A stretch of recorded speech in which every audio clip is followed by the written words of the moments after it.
Go. Okay, so this is C1. This is known as the atlas. Just like atlas holds up the world, this is the atlas which holds up your head. On the atlas, this is the anterior portion, and this is the posterior.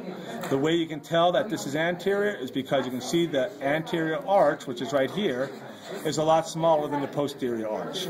So just remember the posterior arch is a lot bigger than the anterior arch. That will help you tell the front from the back.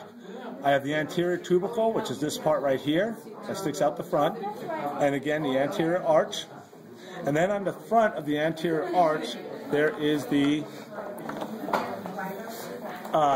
anterior facet for the odontoid, which is right there. Do you see that? Okay, anterior facet. Anterior facet's right there.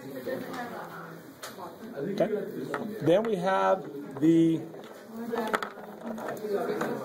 Then we're going to have the superior articular facets. So a second ago I had it upside down. Here's the superior articular facets.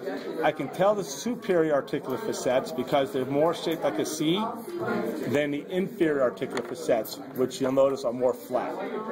The anterior articular facets articulate with C1. I'm sorry, not C1. They articulate with the occipital condyles. Then I have the transverse processes, which are over here and over here.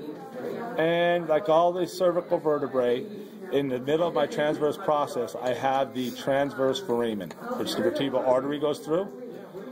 This is the posterior arch right here, the posterior tubercle, and the vertebral foramen, which the spinal cord and meninges pass through. Also, you'll notice C1 does not have a body. All the other vertebrae do. And then once again, if I flip it over, these are more flat. These inferior articular facets are more flat than the superior articular facets. And that's C1.